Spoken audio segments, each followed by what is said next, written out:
마지막이 됐구나 이럴 때가 되면 조사를 해본 거죠. 무엇이 가장 후회가 되고 어떤 것들이 아쉬움이 남습니까? 그러면 공통적으로 몇 가지 이야기를 한다고 합니다. 첫 번째가 더 많이 좀 사랑하고 살 걸. 그러니까 충분히 좀 사랑하지 못한 게 마음이 걸리는 것 같습니다. 그래서 남겨진 사람들에 대한 이런 마음들이 계속 쓰이면서 좀 더 사랑하고 살 걸. 비슷한 거지만 내가 좀 마음을 좀 더 표현하고 살 걸, 이런 종류. 그러니까 조금 더 사랑을 표현하지 못한 아쉬움이 그렇게 많이 남고, 또 한 가지는 남 눈치 좀 안 보고, 굳이 내가 남 눈치 볼 필요 없었는데 그냥 남 눈치 보지 말고 나 하고 싶은 걸 좀 하고 살 걸 그랬다, 뭐 이런 생각도 든다고 합니다. 그리고 이제 한 세 번째 정도, 뭐 여러 가지 있겠지만 내가 살다 보니까 내가 남을 굳이 배려하려고 한 건 아닌데 어찌 보니까 남들이 우선이었고 내가 조금 뒤쳐져 살아서 남들 먼저 위하다 보니까, 그러니까 나를 좀 위하면서 내가 좀 나를 소중히 여기면서 살 걸, 내가 너무 많이 희생했다는 거죠. 사람은 이렇게 이제 후회하고 아쉬운 시간이 남는데, 결국 그런 시간들이 왔다고 해서 되돌아가서 어쩌면 그 사람들은 다시 똑같은 삶을 살지 모릅니다. 그때는 그게 실은 다 최선이었고 맞다고 생각했기 때문에, 희생하는 것도 그 시절에는 그것이 어쩌면 맞다고 생각했기 때문에, 그래서 희생했고 나를 더 챙겼어야 됐지만 그게 잘 안 되니까, 나를 챙기는 것이 왠지 한켠에 불편하니까 가족 챙기고 또 자녀를 챙기고 그렇게 살 수밖에 없었던 거죠. 눈치 좀 안 보고 살면 좋았을 걸 했지만, 사람이 눈치를 안 보고 사는 것처럼 또 힘든 건 없어요. 눈치를 또 보고 살아야죠. 눈치 안 보고 살 수는 없습니다. 이제 우리 한국 사람들, 동양 사람들 말고 그냥 한국 사람이라고 했을 때도 진짜 세상이 정말 많이 바뀌었습니다. 요즘 젊은 세대들은 진짜 우리하고 너무 많이 바뀌었으니까요.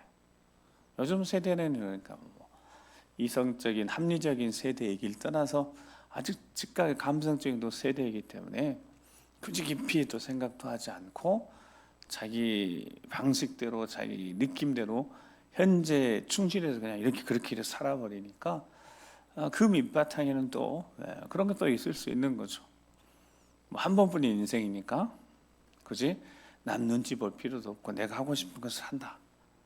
근데 이게 좋은 면도 있지만, 지난 시간에 말씀드린 것 같은데 이 책임에 대해서는 영적인 어떤 자기 인생에 대한 책임감, 그리고 우리는 영적인 어떤 책임감까지 연장해서 보면, 우리 그리스도인들은 시대가 아무리 바뀌어도 시대를 거슬러 올라가서 초대교회 성도들의 모습,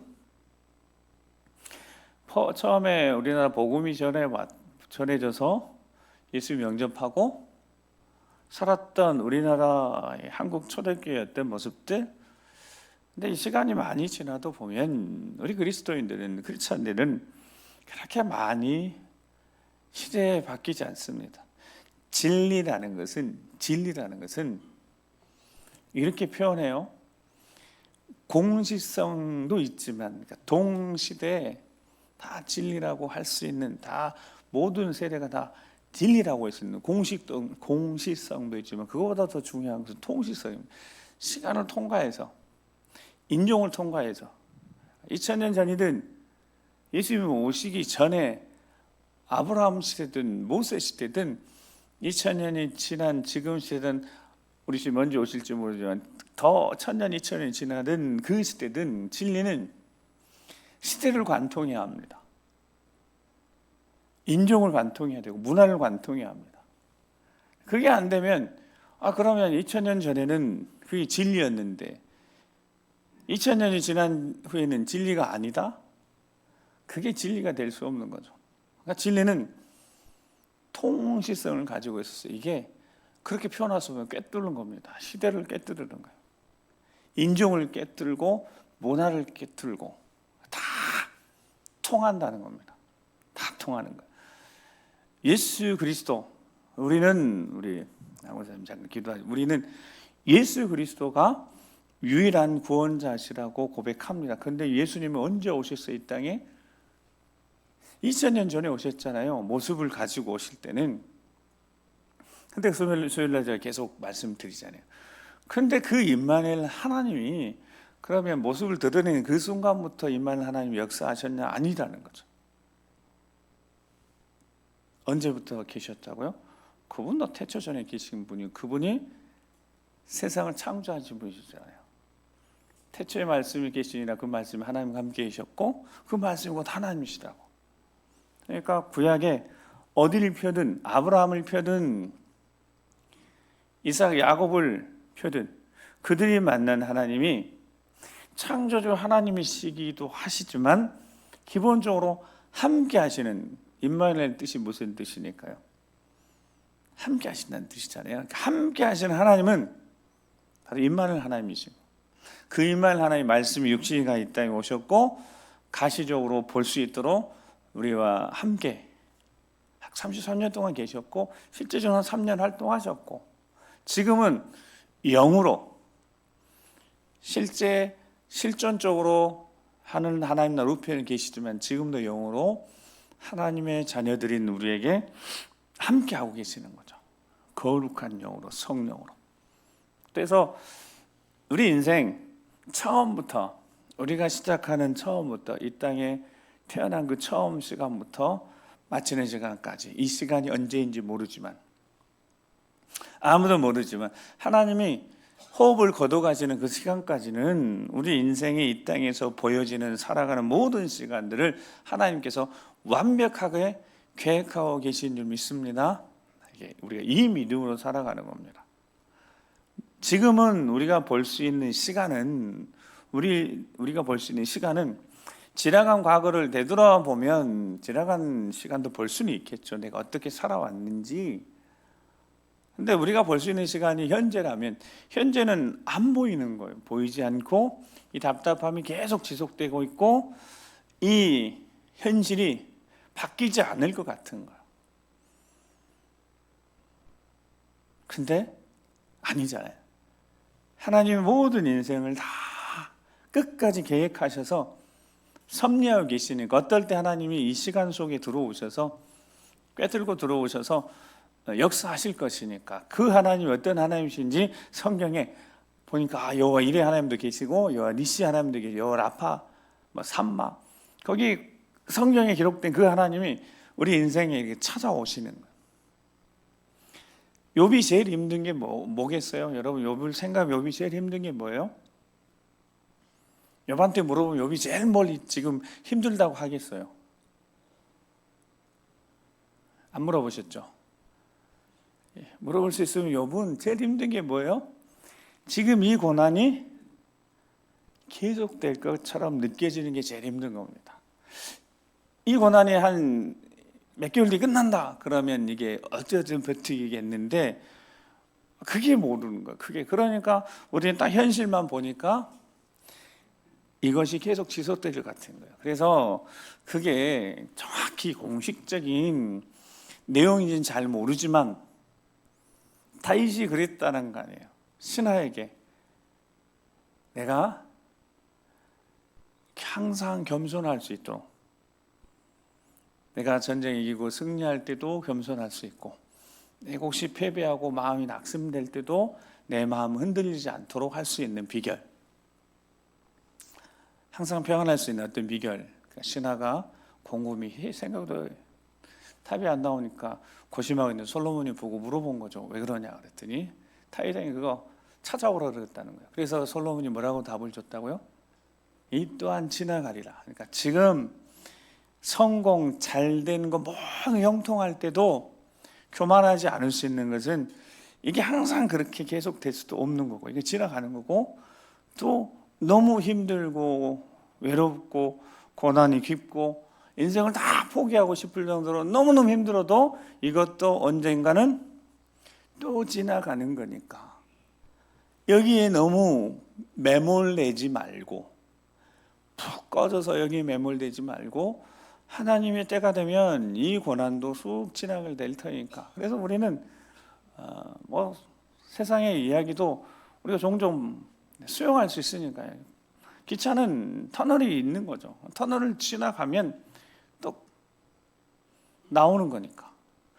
여기서 여기까지는 이 기간 동안은 안 보이는 거죠. 캄캄한 거죠. 근데도 여전히 하나님이 역사하고 계시니까, 하나님이 살아 계시니까. 욥이 제일 힘든 게 그래서 뭐라고요? 하나님의 침묵인 거예요. 하나님이 침묵하시는 것 같으니까. 뭔가 좀 하나님이 응답해 주시면 좋겠는데, 속 시원하게 하나님이 딱 말씀해 주시면 좋겠는데, 자꾸 친구들은 쟤 때문에 그러는데, 이 모든 결과물 자체가 욥도 알고 있어요. 이게 하나님이 허락하신 것 알 수 있는. 근데 지난주처럼 관역 삼아서 막 공격하시니까 너무너무 힘든 겁니다. 욥도 이제 시간이 다, 나의 날이 다 됐고 이제 무덤밖에 갈 곳이 없는 이 욥의 마음이 답답한 거죠. 그런데 친구라고 찾아온 세 사람, 적어도 자기보다 다 연장자인 듯한데, 이 사람들이 자기를 어떻게 하냐면 국률이 여겨주면 좋은데, 좀 이렇게 국률이 꺼져가는 등불과 같은데 이 꺾여서, 나무가 불이 꺾여서 얼마 못 가서 시들어 죽게 생겼는데도 국률의 은혜보다는 비난하고 정죄를 하고 있으니까. 자, 2절 말씀을 계속 한번 읽어보겠습니다. 2절 시작.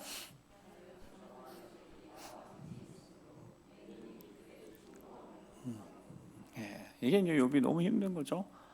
하나님도 침묵하고 계시고 이 고난도 언제 끝날지 모르고 너무너무 고통스럽고, 근데 나를 찾아와서 위로한다고 하는 자들이 자기의 관점으로 겉으로는 위로하는 척하면서 비난하고 정죄하고, 그리고 그들을, 내 눈이 그들의 충동함을 막, 그들이 화를 내면서 막, 욥이 안 꺾이니까 막 화를 내면서 네 죄라고 이렇게 막 하고 다그치고 있으니까, 욥을 죄인으로 막 몰아가고 있으니까, 욥이 지금 보고 있는 자체가, 즉 욥의 현실의 시간이, 현실의 상황이 이게 너무너무 힘든 거죠.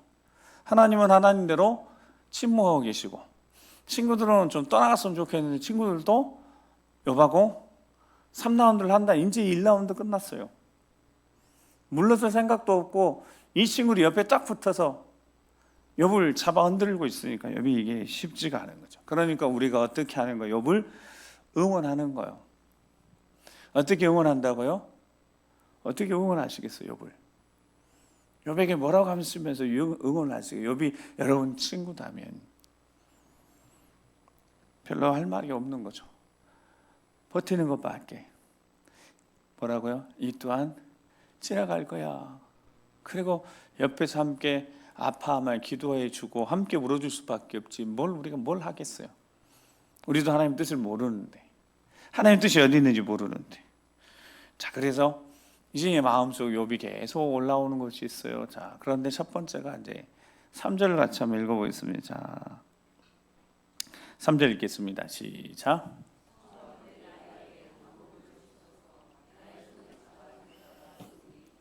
아멘. 자, 담보물 청하건대 나에게, 하나님께 청하는 거예요. 하나님, 나에게 담보물을 주세요. 그렇게 기도하고, 나의 손을 잡아줄 자가 누구리까? 하나님 외에, 주님 외에 나를 잡아줄, 내게 손 잡아줄 분은 주님밖에 없으면, 이런 표현입니다. 나에게 담보물을 주십시오. 이거를 세번역에는 이렇게 번역을 해놨어요. 주님께서 친히 내 보증이 되어 주십시오. 이렇게 담보물 나한테 주세요. 뭔가 확실한 거, 분명한 거, 담보물. 하나님 편에서 욥이 느끼기에 확실한 거, 하나님 내 보증이 되어 주시라고 비난과 정죄를 내 혼자 지금 다 변호하고 있는데, 내 스스로 내 자신을 변호하고 있는데 이제 욥도 지친 겁니다. 그래서 주님이 임마누엘 하나님이 보증이 되어 주세요. 주님밖에 없습니다. 욥이 할 수 있는 게 이거밖에 없는 거죠. 욥은 끊임없이 하나님 앞에 계속 집중하고 있고, 이 세 친구들은 계속 욥을 흔들고 있고, 그래서 흔들어서 뭘 보게 한다고 욥에게 상황과 환경을 자꾸 집중하게 하는 거예요.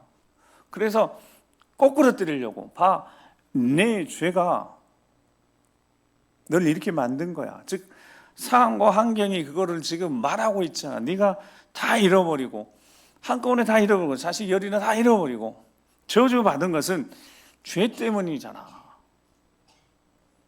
이 세 친구가 이렇게 계속 욥을 공격해서 쓰러뜨리려고 하고 있고, 욥은 그것을 환경에 집중하고 그러면 그 소리를 자꾸 담아 들으니까 욥 자신도 이게 쉽지 않은 거죠. 그래서 하나님 앞에 기도하는, 하나님이 내 보증 좀 되어주세요. 내가 맞다고, 내 길이 지금까지 걸어온 길이 맞다고 주님이 내게 보증이 되어주세요라는 기도를 드리고 있습니다. 이 상황에서 벗어나고 싶지만 벗어날 힘도 없고, 자신을 변호하려고 하는데 이제 더 이상 안 되는 거예요. 지혜도 딸리고 생각도 딸리고. 그러니까 욥이 무너질 수밖에 없는 어떤 상황 속에서 하나님의 도우심이 절실하고, 이 친구의 공격 속에서도 살아남아야 되는데, 결국 욥이 살아남아야 되는데, 자 4절 5절 말씀인데, 욥의 마음, 심정이 조금 사람의 마음이라는 게 금세 바뀌잖아요. 4절 5절 말씀 계속 읽어보겠습니다. 시작.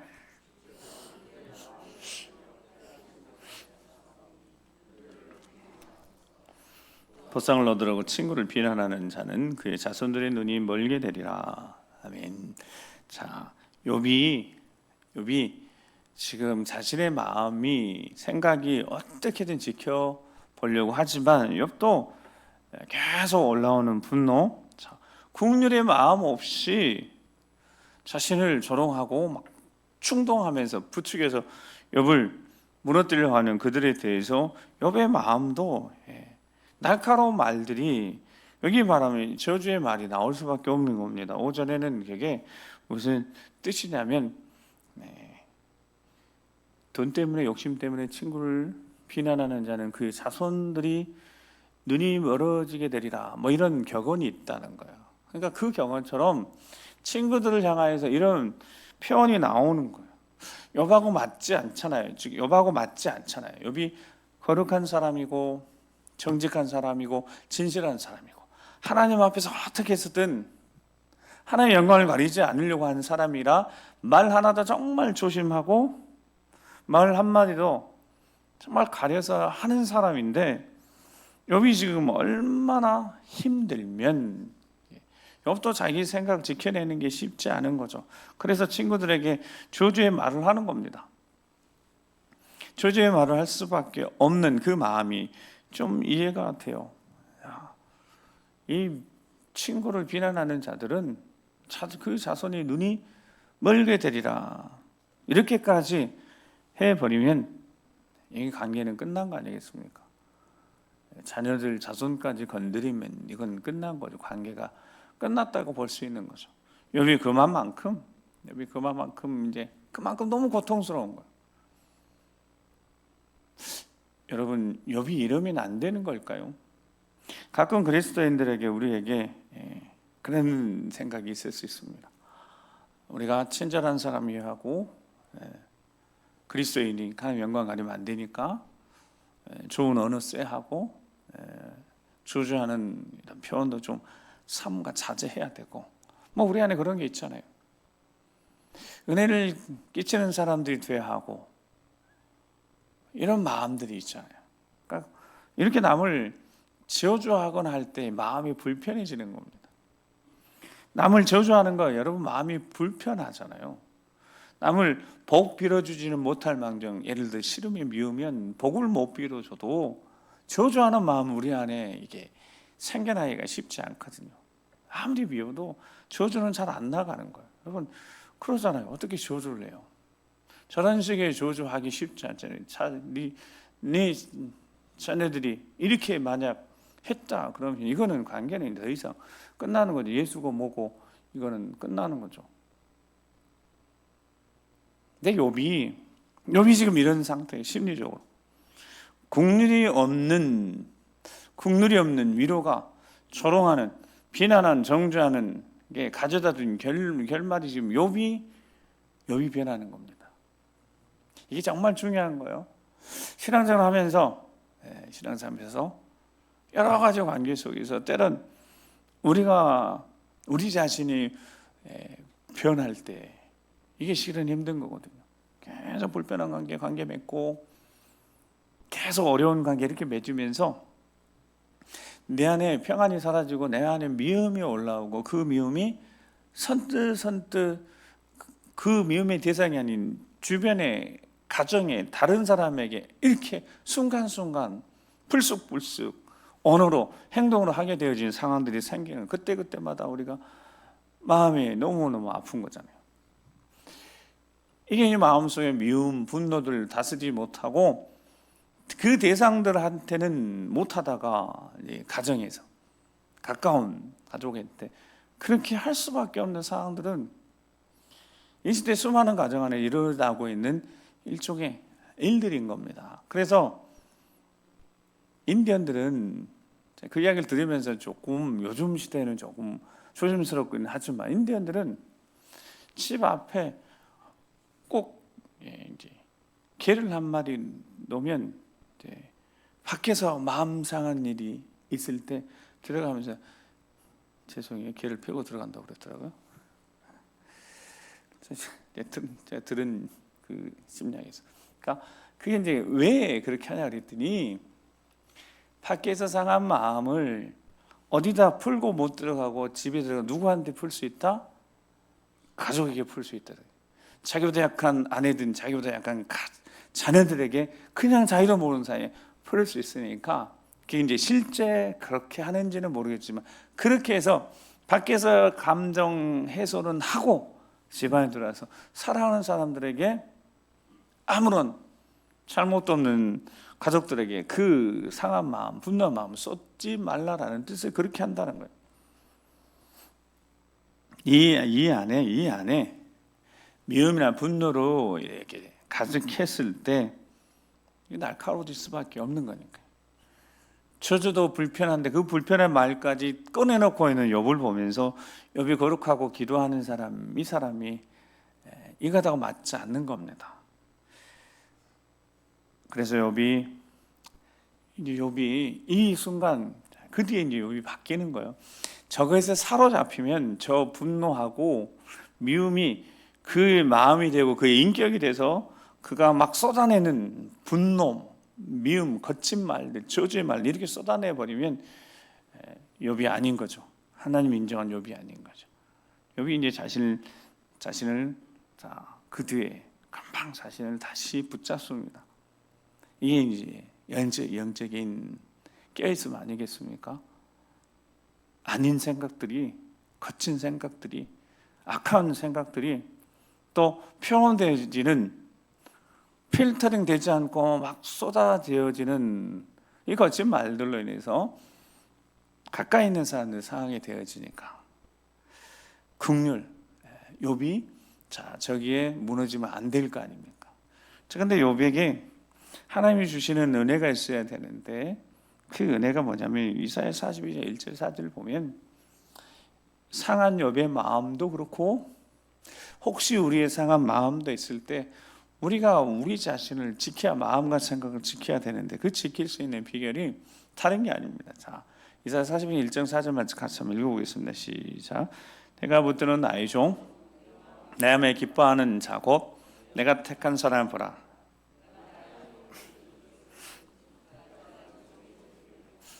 그는 외치지 아니하며 목소리를 높이지 아니하며 그 소리를 거리에 들리게 하지 아니하며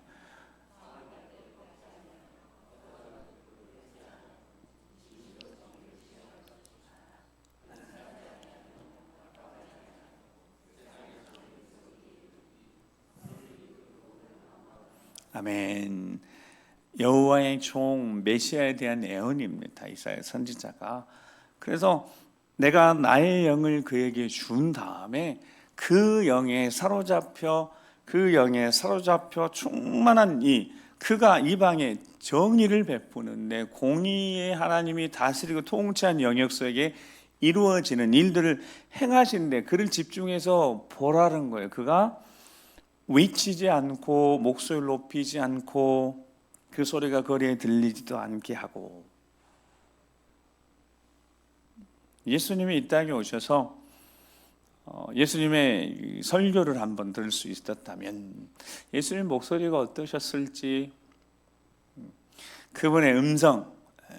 근데 여기 이사야 선지자에 아마 예언 그대로 예수님이 외치실 때는 외쳤겠지만, 저 외침이 필요할 때는 외치셨겠지만 뭐 목소리를 높이신 일이 있었겠어요? 성전 정화할 때 사건 외에는 내 아버지 집을 강도의 소굴로 만들냐 하면서 막 상도 엎으시고 채찍 만드셔서 쫓아내셨을 때는 모르겠지만, 그 소리를 거리에 들리게 하지 않고, 무엇보다도 3절 말씀에 보니까 상한 갈대를 어떻게 하지 않고, 상한 갈대 꺾지 않고, 상한 갈대가 있으면 어떻게 하시는 분이시겠어요? 그 상한 갈대를 이렇게 묶어서 세워 주실 수 있는 분이실 것 같고요. 꺼져가는 등불이 있다면 그거 보호하시는 분이실 거다라는, 진실로 정의를 수행하실 것이다. 하나님의 통치가 있는 곳에 나타날 일들이 어떻게 나타날 것인가, 그를 통해서 보여줄 수 있는데 그 안에 있는 그 하나님의 영이 그렇게 만들어 가시니까 국률의 은혜. 욥이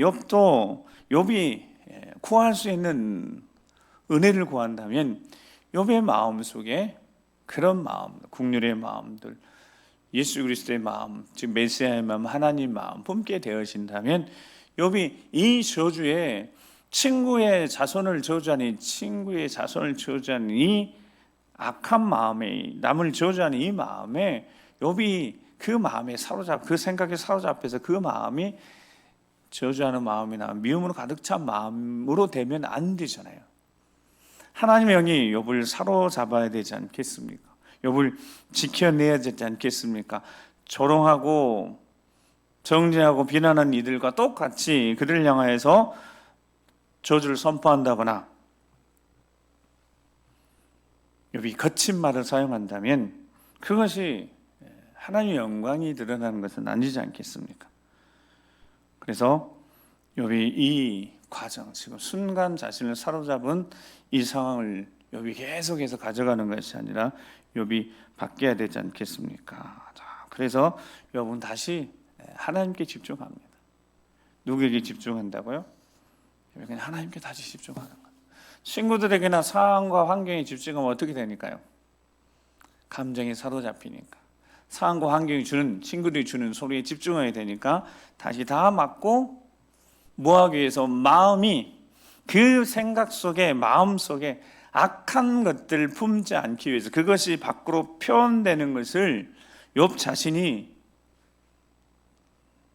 막기 위해서 하나님께 집중합니다.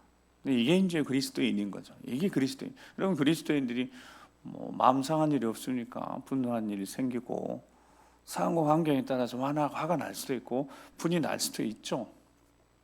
그런데 그 분과 화에 사로잡히면 안 되는 거니까 빨리 상황을 바꿔야 되니까, 이게 그리스도인의 영적 능력인 거죠. 하나님의 은혜, 즉 하나님의 영이, 예수 그리스도의 영이, 성령이 구하시는데 이 안에 불편한 마음이 계속 있을 이유가 없는 거죠. 남을 저주하고 남에게 대한 분노의 마음, 미움의 마음을 계속 품고 있으면서 마음에 칼날이 있는 것을, 그리스도 예수의 사람들은 그것을 계속 품고 있을 수가 없는 건 아니겠습니까? 그 더러운 생각들이 우리 마음, 육체까지도 해를 끼치니까, 지혜로운 자들은. 그래서 욥이 이 상황을 벗어납니다. 하나님 앞에 집중하면 되는 겁니다. 시선을 하나님께 향하면 되는 겁니다. 다시 6절 말씀, 6절 6절에서부터 9절 말씀까지 6절 9절 읽겠습니다. 시작.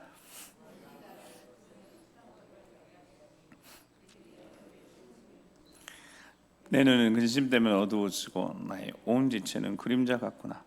정직한 자는 이로 말미암아 놀라고 죄 없는 자는 경건하지 못한 자 때문에 분을 내나니 그러므로 의인은 그 길을 꾸준히 가고 손이 깨끗한 자는 점점 힘을 얻느니라. 아멘. 자, 누구에게 집중한다고요? 다시 하나님 앞에 집중하라. 그래서 6절에 보면 하나님이 결국 하나님이 나를 백성의 속담거리가 되게 하셨고 말거리가 되게 하셨고, 그러니까 그들도 친구들 와서 나한테 지금 침을 뱉고 있는 거고, 그래서 내 눈은 근심 때문에 어두워지고 나의 온 지체는 이제 그림자 같은, 실체는 사라지고 실체가 아닌 이제 그림자가 남는 것처럼 점점 사라져 가고 있는 자신을 보면서 욥이 다시 하나님 앞에 집중합니다. 그리고 욥이 가지고 있는, 자, 오늘 15절에 계속하는 희망이 나의 희망. 자, 오늘 제목 우리 희망, 희망에 대한 이야기. 그 욥이 희망이 뭐겠습니까? 그 희망이, 자, 8절은 정직한 자, 자신이 정직한 자이고 죄 없는 자고 그렇게 살아왔으니까 정직한 자가 지금 이 상황 때문에 놀라 있고 죄 없는 자가 경건하지 못하는 자 때문에 지금 분을 내고 있는 상황이지만, 상황이 꼭 이렇지만 욥도 어떻게 해볼 수도 없고 피할 수도 없고, 이거 하나님 앞에 해결 받아야 될 문제, 하나님 앞에 집중하는데 상황은 그렇다는 거예요. 그러나 다시 한번 9절 다시 한번 읽겠습니다. 시작. 그러므로 의인은, 아멘. 그래서 선포인 겁니다. 선포. 하나님 말씀을 우리가 선포하는 거예요. 상황 관계 하나도 바뀌지 않았고 여전히 계속해서 이 일들이 계속 이 상황들이 지속될 것 같은 이 상황 속에서 욥이 희망이 있다면 욥의 선포가 뭐라고? 의인은 그 길을 꾸준히 가는 거예요. 그 길 믿음의 길이니까 보이지 않아도 하나님이 함께 하시고 하나님이 계획하심이 있으시니까 하나님만 바라보고 꾸준히 가는 거예요. 그런데 자꾸 그 시선을, 집중하는 그 시선을 빼앗고자 하고 그 시선을 흐트러뜨리는 존재들이 있다는 거죠. 상황을 통해서 공격하는 사탄의 공격이 있다는 거예요. 옆에 있는 친구들, 믿었던 친구들의 입에서 나오는 말들로 욥이 고난당하고 있습니다. 그러니까 욥이 이 과정 속에서 욥의 희망이 뭐라고? 의인은 그 길, 믿음의 길, 하나님 신뢰하는 그 믿음의 길을 꾸준히 가야 하고, 손이 깨끗한 자는 다른 거, 세상 다른 거 붙들지 않고 오직 하나님만 붙들었던 그 손이 깨끗한 자는 어떻게 해요? 점점 힘을 얻느니라. 여러분, 현실이 힘이 얻어지는 일이 지금 욥에게 일어나고 있습니까? 1절에 고백했잖아요. 이제 죽음밖에 기다릴 것이 없어요. 그래서 11절은 나의 날이 지나갔고 내 계획, 내 마음의 손이 다 끊어진 거예요. 이게 현실이라고. 다 끊어졌어요. 그들은 밤으로 낮을 삼고 빛 앞에서 어둠이 가깝다 하는구나. 이게 무슨 뜻이냐면 옆에 있는 일들이 사람들이 그렇게 이야기하는 거예요. 아까 이 또한 지나가리라. 밤이 지나면 낮이 온다. 뭐 이런 이야기를 한다는 거예요. 그런데 현실은 이게 감당이 안 되는 거죠. 그래서 아예 13절에 수월이 내 집이 되길 희망하고, 내가 이제 죽는 것밖에 기다리는 게 없고 내 짐승이 흑암에 펴놓아졌고 이미 내 자리는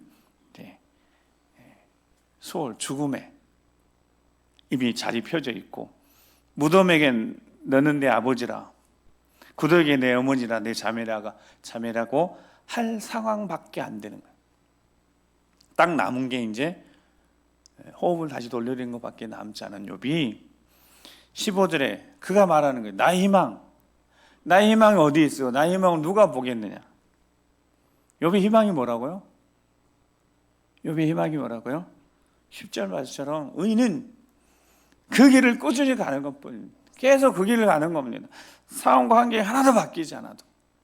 욥이 마음속에 지금 자신에게 남은 호흡 하나밖에 없는데 온몸이 다 만신창이가 됐는데 희망이 없어요. 그러니까 보이는 곳은 희망이 없어요. 근데 욥이 하나님의 말씀을 붙들고 하나님의 말씀으로 자신을 지켜냅니다.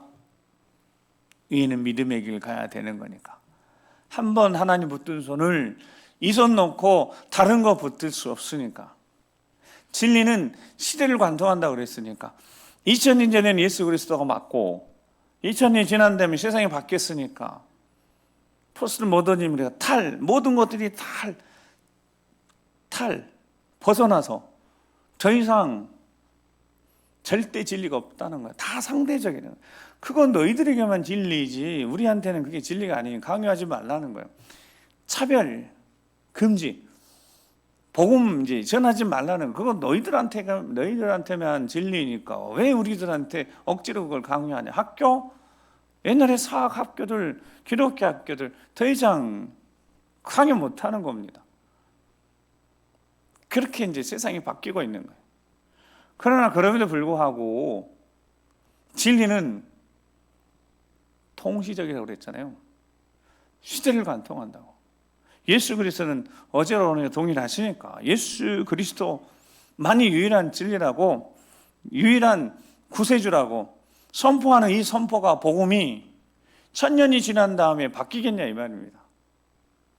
1000년이 지난 다음에 세상이 어떻게 바뀔지 모르겠지만 그때 됐을 때도 그러면 그게 진리여야지 진리지 1000년 지난 다음에 바뀌어버리면 그게 진리겠냐 말이에요.